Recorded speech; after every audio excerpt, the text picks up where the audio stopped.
Hello everyone, welcome to Ardaas classes.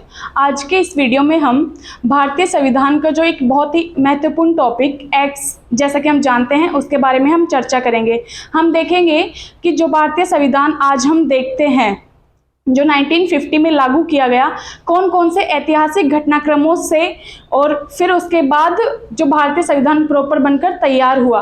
और जैसा कि माना भी जाता है कि 1935 के एक्ट से बहुत सारी चीज़ें ऐसे की ऐसे भारतीय संविधान में ले ली गई है। तो इसी एक्ट यही जो टॉपिक है एक्ट्स, इसी को आज हम पढ़ने जा रहे हैं।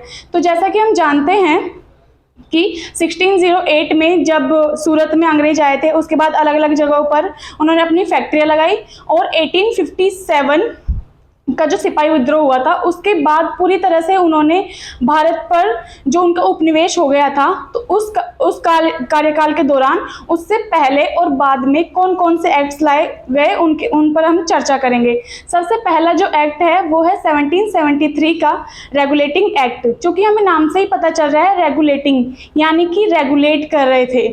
तो 1773 के एक्ट के तहत ही पहली बार ब्रिटिशर्स का भारतीय राजनीति में डायरेक्ट हस्तक्षेप होता है। और इसमें और क्या किया गया, तो पहले ऐसा था कि जो अलग अलग प्रोविंसेस थी, चाहे फिर वो बंगाल हो, मद्रास हो या बॉम्बे हो, इसमें अलग अलग गवर्नर होते थे। लेकिन 1773 के एक्ट के तहत बंगाल का जो गवर्नर था, जो फर्स्ट गवर्नर लॉर्ड क्लाइव हम जानते हैं, तो उस पद को समाप्त करके बंगाल का गवर्नर जनरल का पद लाया गया।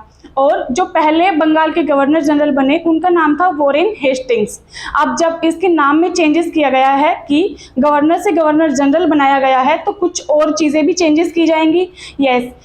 इसी एक्ट के तहत जो मद्रास है और बॉम्बे है, वहाँ की जो पावर्स थी वो बंगाल के गवर्नर जनरल को दे दी गई। उसके अलावा बाकी हम इसमें देखते हैं कि फोर्ट विलियम में अपेक्स कोर्ट की स्थापना की गई, पहला न्यायालय बनाया गया, जिसकी जो बेंच थी 1+3 और जो हेड थे, यहाँ के जो जज थे, उनका नाम था एलिजा इम्पे। उसके बाद हम चलते हैं अगले एक्ट में, जो है 1784 का पिट्स इंडिया एक्ट। चूँकि हमें नाम से ही पता चल रहा है पिट्स इस एक्ट को लेकर आए थे। और याद करने के लिए सर ने बताया था कि पिट्स ने पीट कर कंपनी को 2 भागों में बांट दिया।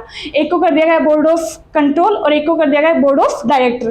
कंट्रोल नाम से ही पता चल रहा है कि वो पॉलिटिकल मैटर्स हैंडल करते थे, और जो बोर्ड ऑफ डायरेक्टर्स थे वो ट्रेड और मैनेजमेंट का देखते थे। उसके बाद हम चलते हैं 20 ईयर्स के गैप के बाद 1793 में।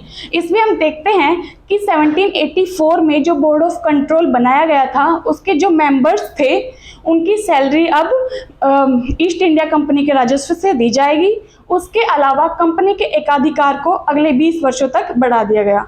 उसके बाद फिर 20 ईयर का गैप, फिर आता है 1813 का एक्ट। इसमें हम देखते हैं कि 1793 में जो अगले 20 सालों के लिए जो मोनोपोली एकाधिकार उनका बढ़ाया गया था, वो 1813 के एक्ट में ख़त्म हो जाता है। लेकिन चीन के साथ जो उनका चाय का व्यापार था वो कंटिन्यू रहता है। उसके अलावा अंग्रेजों की जो हमेशा से नीति रही है कि इनके धर्म में अगर तुम पढ़ोगे तो तुम बहुत इजीली कोई भी चीज़ हासिल कर सकते हो। तो इसमें उन्होंने वही किया, जो क्रिश्चियन थे, क्रिश्चियन मिशनरीज या उनको लाया गया कि अब आप इंडिया में आओ और अपने धर्म का प्रचार प्रसार करो। तो उसी दौरान जो बाइबल भी आई। अब चूंकि इंडियंस को इंग्लिश इतनी नहीं आती थी, तो बाइबल वो कैसे समझेंगे, तो उसके लिए अनऑफिशियली इंग्लिश एजुकेशन सिस्टम लाया गया। 1813 के एक्ट में हम इतना ही देखते हैं। उसके बाद हम देखते हैं 1833 का चार्टर एक्ट।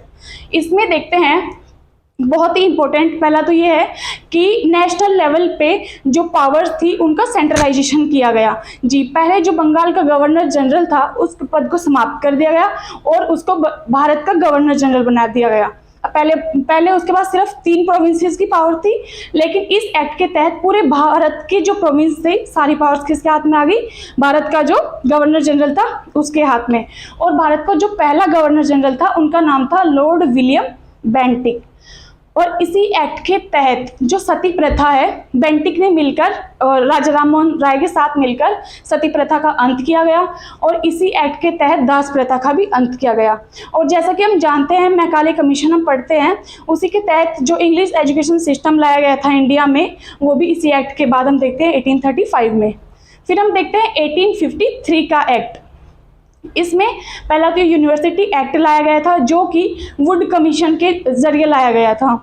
यूनिवर्सिटी एक्ट के तहत 3 यूनिवर्सिटी भारत में बनाई गई। पहली मद्रास, जो कि सबसे पुरानी है, उसके बाद बॉम्बे और कलकत्ता, 3 यूनिवर्सिटी बनाई गई। उसके अलावा open competition for civil services किया गया और एक 12 सदस्यीय लेजिस्लेटिव असेंबली का गठन किया गया।